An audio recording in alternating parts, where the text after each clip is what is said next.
Hello, everyone.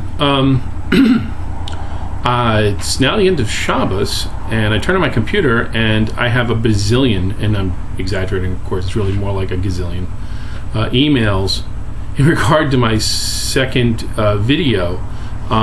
So some of the stuff I have responded to individuals on the second video, and then I got like about 9 emails from many of you, and there's just so many that I'm going to try to quickly answer them right now.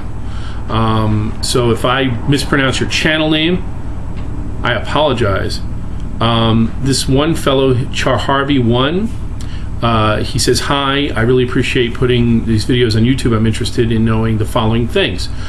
What is unleavened bread? Do you eat it all the time or on certain occasions? What is fasting for? When do you fast? How long? Do you drink water only or not at all? Let's see. I would like to know all about the Jewish holidays, whatever." So I'm just going to quickly answer. Unleavened bread, just real fast, is usually eaten on Passover. Yes, many people do eat it during other times of the year. I do not. Because unleavened bread is specific, and how it's made is unlike bread that's allowed to rest and rise and have yeast in it. Unleavened bread is cooked 18 minutes after it's been kneaded, and it's used only during Passover. Primarily in my house, we do not eat matzah, is what it's called, except during Passover. Only because I read the writings of the Torah as that the season of unleavened bread is during after the first night of Passover and for the next 8 days after, or 7 days after that. 7 days of unleavened bread. Fasting. We fast. Some people fast for purposes of mourning. Most primarily fast during the Jewish holiday of Yom Kippur, and Yom Kippur is the Day of Atonement. We do not eat or drink water, but there's a thing called, the term is called the rule of Hallel. You are required in the Torah to restrict yourself, not harm yourself.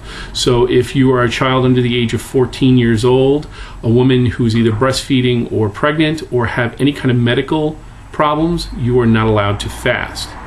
I do not, due to my activities as a runner, because I drink almost a gallon of water a day regularly, I will drink water if I feel weak, and that is the rule. Fasting is about not allowing yourself to have regular sustenance, and its purpose is to allow you to stop and to focus on only one thing, repentance, and that is the purpose of fasting. And how long we fast is exactly 25 hours.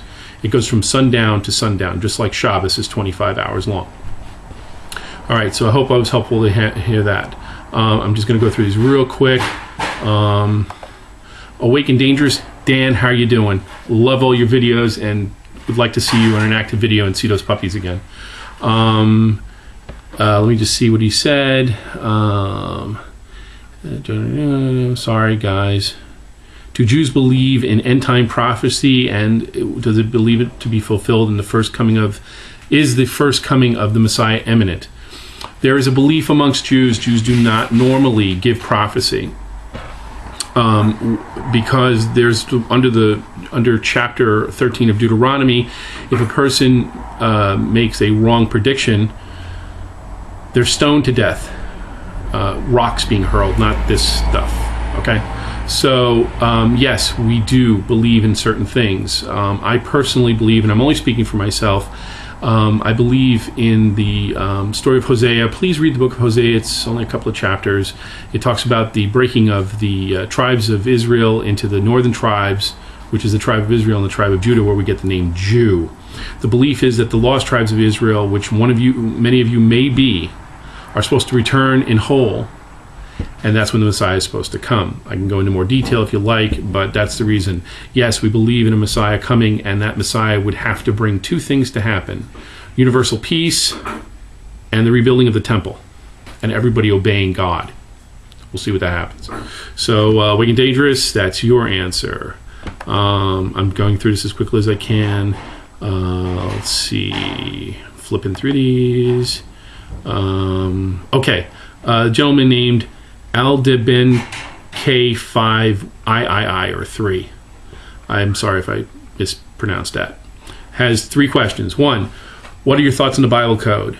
Believe in it, because both the language of the Bible are both numbers and word sequences, and there's a thing called the gematria, which is a belief in looking at words as numbers and their significance, like 666, for example, or the word tzitzit, which is the tassels, equals actually the word for 613, which is all the commandments in the Torah. Second question. In general, is the rebuilding of the temple an urgent concern of the Jewish population? Amongst the Orthodox, yes. It appears that the Temple Institute is completed to create a Christianity. Okay. Yes, there's a group of people who have built all the parts to rebuild the temple. They're waiting for the Al-Ala Mosque to be removed, however that's going to be. And they have everything made and built. The belief is that once the temple's built, the Messiah will arrive. I believe that because it says it biblically in Daniel, and the Daniel timeline, which we can go into more detail some other time, kind of indicates that. So that's your answer. Okay, this gentleman, Sweet Juno, Jono, he had asked me earlier, do I have a problem with Jesus? And I told him that I was making this video, and his follow-up question is, okay, we know that you don't have a problem with Jesus. In that case, why did the Jews kill him? The Jews did not kill him. We all did. Anybody who has a human heart and killed an innocent holy man, the blood is on all our hands. And anyway, actually, the people who put him to death were the Romans. That's not me speaking. That's the 4 major Gospels. Matthew, Mark, Luke, John, and Acts, which is really part of Luke. In case you were wondering, Luke is Luke and Acts. They split it up in 380 AD. A little piece of trivia might be helpful if you're ever watching a game show. Gentleman, Eringode 3. What is your view on the virgin birth? The word that is found in Malachi, the Hebrew word is not virgin. It is maiden, a young woman. The word that you know and translated into as virgin comes in the Septuagint. It is not from the original Hebrew. Many of the Septuagint writers either on purpose or by accident mistranslate it. But if you go back to the original Hebrew and the original documents, it says maiden, not virgin. It doesn't matter if it was a young woman. If you want to use it as an argument for Jesus, it has no validity whatsoever, because it doesn't matter.